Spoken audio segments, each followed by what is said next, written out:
Hi guys. So आजचा आपला topic काय आहे? नीट 2026च्या एक्झामसाठी विद्यार्थ्यांना एक्झामला जाताना कोणती डॉक्युमेंट्स कॅरी करायची आहे, आजच्या व्हिडिओमध्ये आपण ते पाहणार आहोत. यानंतर आज शेवटचा दिवस आहे, तर आज शेवटच्या दिवसामध्ये जर विद्यार्थ्याचा अभ्यास झाला नसेल तर विद्यार्थ्याला अजूनही 300+ मार्क कसे घ्यायचे आहेत हे मी तुम्हाला सांगणार आहे. यानंतर आपले जे एक्झाम टाईम आहे 3 घंटे, त्यामध्ये आपल्याला कोणत्या क्वेश्चन सॉल्व करायचे आहेत, फिजिक्स, केमिस्ट्री, बायो कोणतं सेक्शन सॉल्व करायचं आहे सर्वात अगोदर आपण ते पाहणार आहोत. यानंतर जर तुमचा आणखीन अभ्यास झाला नसेल तर आपण क्वालिफाय कसं करायचं आहे, एक्झॅक्टली आपल्याला किती क्वेश्चन सोडवावे लागतील आणि कोणत्या कोणत्या सेक्शनचे आपल्याला क्वेश्चन सोडवायचे आहेत हे सर्व ओव्हरऑल आजच्या व्हिडिओमध्ये डिस्कस करणार आहोत. ओव्हरऑल आजच्या व्हिडिओमध्ये आपण हे सर्व स्टेप बाय स्टेप पाहणार आहोत. लक्षात. आता 1 बाय 1 सुरू करू. ओके. सो गाईज, आजचा आपला टॉपिक काय आहे? नीट एक्झाम 2026 साठी कोणते डॉक्युमेंट्स तुम्हाला कॅरी करायचे ते पाहणार आहोत. यानंतर 3 घंटे एक्झाममध्ये तुम्हाला कसे मॅनेज करायचे आपण ते पाहू.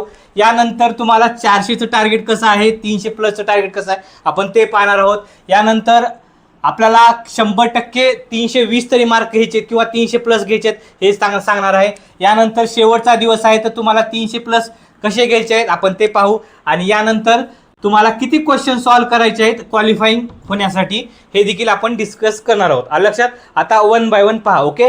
सो गाईज, पहिला टॉपिक आहे नीट एक्झाम 2026 साठी कोणते डॉक्युमेंट्स तुमच्याजवळ राहणं गरजेचं आहे हे सांगतो तुम्हाला. ओके.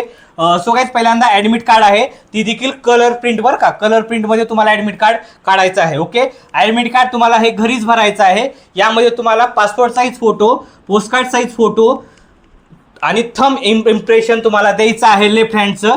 हे ॲडमिट कार्डमध्ये तुम्हाला भरायचं आहे आणि फोटो लावायचे आहेत. ओके.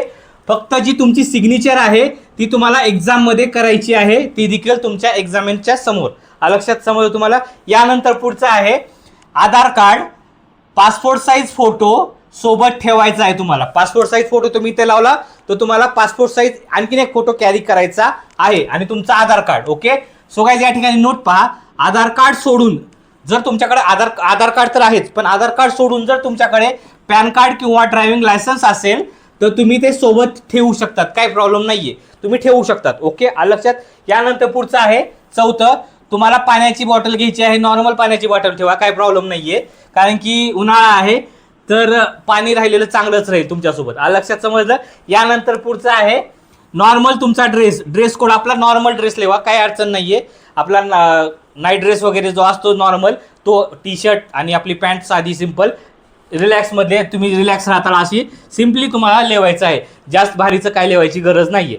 हे तुम्हाला नीटच्या एक्झामच्या वेळेस लागणार आहे. लक्षात. समजलं. यानंतर पुढचं आहे एक्झामचे 3 घंटे तुम्हाला कसे मॅनेज करायचे आहेत हे सांगतो तुम्हाला. मेन आहे, प्लीज नक्की पहा. थोडक्यात 2च मिनिटाचा टाइमपास म्हणून का पाहणार. ओके. सो काय, ज्यामध्ये पहा पेपर कसा आला आहे तुम्हाला अगोदर चेक करायचा आहे.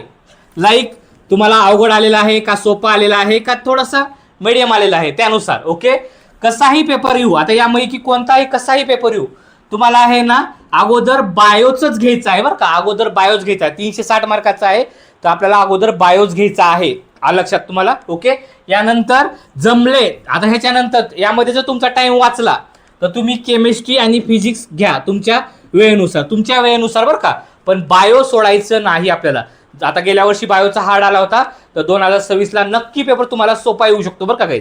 लक्षात. समजलं. यानंतर पुढचं आहे OMR कशी भरायची. आता OMR कशी भरायची हे सांगतो तुम्हाला. ओके. सो गाईज, क्वेश्चनचे भाग पाडा.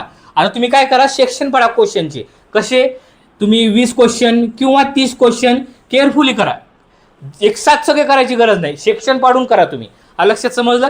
यानंतर पुढचं आहे निगेटिव्ह क्वेश्चन तुम्ही अवॉइड करा आणि सिल्ली मिस्टेक, थोडक्यात मिस्टेक म्हणजे आता समजा आपण एखादा क्वेश्चन सोडवत आहात, त्या ठिकाणी एक समजा एक थोडासा टिक झाला पण तुम्हाला त्याचा आन्सर दुसरा असेल, पण त्या ठिकाणी 2 ठिकाणी तुमचं टिक झालं ना, त्यामुळे आहे ना या सिल्ली मिस्टेक करू नका. लाईक 100% तुम्हाला आन्सर येत असेल तरच ते आन्सर सोडवा, नाहीतर तो क्वेश्चन तुम्ही स्किप करा, काही प्रॉब्लेम नाही आपल्याला. लक्षात. समजलं तुम्हाला. यानंतर आहे चौथं, तुक्का लावू नका काहीच. उगा टाइमपास म्हणून काही सोडवायचं नाही बरं का. तुक्का लावू नका. लाईक जर तुम्हाला वाटत असेल हे येऊ शकतं, हे करू का नाही, असं नाही पाहिजे आपल्याला. जर तुम्हाला वाटत असेल 100% मला हा क्वेश्चन येत आहे तर तुम्ही 100% सोडवा. जे तुम्हाला तुक्के लावायचे असतील ना तर ते शेवटी लावा, आत्ताच लावू नका. कारण की कसं आहे, तुक्क्याच्या नादात तुमचे खूप मार्क मायनस जातील आणि तुम्ही इलिजिबल देखील होणार नाही. त्याच्यामुळे आहे ना तुक्का लावायचा नाही, गेस करायचं नाही. जर तुम्हाला येत असेल तर सोडवायचं बरं का. ओके, यानंतर पुढचं आहे नोट.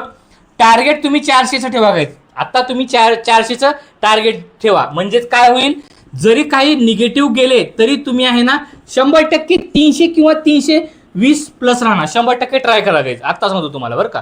निगेटिव्ह क्वेश्चन अवॉइड करायचे, सिली मिस्टेक करायच्या नाहीत. ओके, यानंतर पुढचं आहे लास्ट दिवस आहे. आजचा लास्ट दिवस आहे. सो तुम्हाला 300 प्लस कसं घ्यायचे आहेत, कसे सोडवायचे आहे, क्वालिफाईंग कसे व्हायचे, तुम्हाला क्वालिफाईंग मार्क कसे घ्यायचे आहेत हे थोडक्यात पाहू आपण. लक्षात, आजचा दिवस आणि उद्याचा एक साधारणतः 10-11 वाजेपर्यंत जास्तीत जास्त, नाही तर 12 वाजेपर्यंत तुमच्या हिशोबाने. म्हणजे आपल्याकडे अजून खूप वेळ आहे. ओके, सो गाईज यामध्ये पहा, पहिल्यांदा बायोचे 90 क्वेश्चन आहेत. ओके, फिजिक्सचे 45 क्वेश्चन आहेत, केमिस्ट्रीचे 45 क्वेश्चन आहेत. ओके, टोटली 180 क्वेश्चनचा पेपर असेल आपला. ओके, आणि 720 मार्क असतील. ओके, ठीक आहे. यानंतर पहा MCQ क्वेश्चन 180 आहेत. ओके, सो जर तुम्हाला सॉल्व करत असताल तुम्ही, तर तुम्हाला राईट क्वेश्चन आहे ना 60 सॉल्व करायचे आहेत. राईट क्वेश्चन तुम्हाला आहे ना 60 सॉल्व करायचे आहेत. ओके, यामध्ये तुम्हाला बायोचे 50 ते 55 क्वेश्चन बरोबर यावे लागतील बरं का. 50 ते 55 क्वेश्चन बरोबर. या ठिकाणी फिजिक्सचे 5 क्वेश्चन बस झाले आणि केमिस्ट्रीचे 5 क्वेश्चन. ज्या विद्यार्थ्याला फक्त आणि फक्त इलिजिबल व्हायचं आहे, म्हणजे 240 पर्यंत किंवा 150 प्लस असतील, 150 किंवा 200 प्लस पाहिजे असतील, तर तुम्हाला 60 क्वेश्चन सोडवावेच लागतील, ते पण बरोबर मधले. बायो आहे 50 ते 55, फिजिक्स आहे 5 आणि केमिस्ट्री आहे 5. म्हणजेच या ठिकाणी जर तुम्ही 60 क्वेश्चन सोडवताल तर तुमचे 240 मार्क होणार. 240. ओके, सो या ठिकाणी तुम्ही क्वालिफाय होऊ शकतात. 160 प्लस समजा, 160 समजा क्वालिफाय आपला या वर्षीच्या नुसार. आणखीन आलं नाही कन्फर्मेशन, जस्ट तुम्हाला सांगतोय मी. ओके, तर 240 होणार. ओके, यानंतर जर तुम्हाला 300 प्लस पाहिजे असतील तर काय करायचं ते सांगतो तुम्हाला. गाईज या ठिकाणी नोट पहा, ओनली इलिजिबल स्कोअर घ्यायचा असेल तर तुम्हाला हे फॉलो करायचं आहे बरं का. हे 60 क्वेश्चन तुम्हाला फॉलो करायचे आहेत 180 पैकी. लक्षात समजलं ते देखील बरोबर. ओके, यानंतर पुढचं आहे MCQ क्वेश्चन्स 180 आहेत. ओके, जर तुम्ही सॉल्व केले 80 क्वेश्चन, किती 80 क्वेश्चन, आता या ठिकाणी 60 झालं, आता हे 300 प्लसचं आहे. या ठिकाणी जर तुम्ही 80 क्वेश्चन 180 पैकी 80 क्वेश्चन सॉल्व केले, समजा बायोचे 65 ते 70 क्वेश्चन तुम्ही सॉल्व केले बरोबर बरं का, निगेटिव्ह मधले नाही, बरोबर. आणि फिजिक्स आणि केमिस्ट्री 5-5, जास्त नाही सांगत तुम्हाला, 5-5, जास्तीत जास्त 7 जरी सोडवले तर 5 तरी तुमचे बरोबर येऊ शकतात. ओके, 5-5. तर या ठिकाणी 100% तुम्ही 300 प्लस घेणार. किती 300 प्लस घेणार. लक्षात समजलं तुम्हाला. यानंतर पुढचं आहे गाईज, 300 प्लस पाहिजे असेल तर हे 100% फॉलो करा. 300 प्लस पाहिजे असतील तर तुम्हाला 80 क्वेश्चन बरोबर सोडवावेच लागतील. तुम्हाला सांगितलेलं आहे 60-70 बायोचे आणि फिजिक्स आणि केमिस्ट्रीला 5. आणि जर इलिजिबल जरी व्हायचं असेल तर तुम्ही 60 क्वेश्चन जरी बरोबर सोडवलेत तरी काय प्रॉब्लेम येणार नाही आहे. लक्षात समज तुम्हाला. यामध्ये जर काय अडचण वगैरे असेल, काय समजत नसेल तर कमेंटमध्ये विचारा. मी माझा खाली नंबर दिलेला आहे, तुम्ही मेसेज किंवा कॉल करून माझ्यासोबत डिस्कस करू शकतात. ओके, लक्षात समजलं. सो गाईज, जे विद्यार्थी नीटची एक्झाम देणार आहेत त्यांच्यासाठी बेस्ट ऑफ लक. पेपर हा केअरफुली सोडवा, कुठल्याही प्रकारचं टेन्शन घेऊ नका. काय पेपर कसा सोडवता त्याचा विचार करायची गरज नाही. काउंट वगैरे काय करत बसू नका. आपला पेपर सोडवा आणि काउंट वाटलंच तर तुम्ही 4 तारखेला करा, नाही तर 5 तारखेला करा, तुमच्या हिशोबाने. तुम्हाला सर्व काही केअरफुली करा तुम्ही, तर तुम्हाला एकदम चांगले मार्क पडतील. लक्षात. काय अडचण वगैरे असेल मी माझा खाली नंबर दिलेला आहे, तुम्ही मेसेज किंवा कॉल करून माझ्यासोबत डिस्कस करू शकतात. आणि सर्व विद्यार्थ्यांना all the best for NEET exam. Okay, काय अडचण वगैरे असेल मला कॉल करा. Bye guys.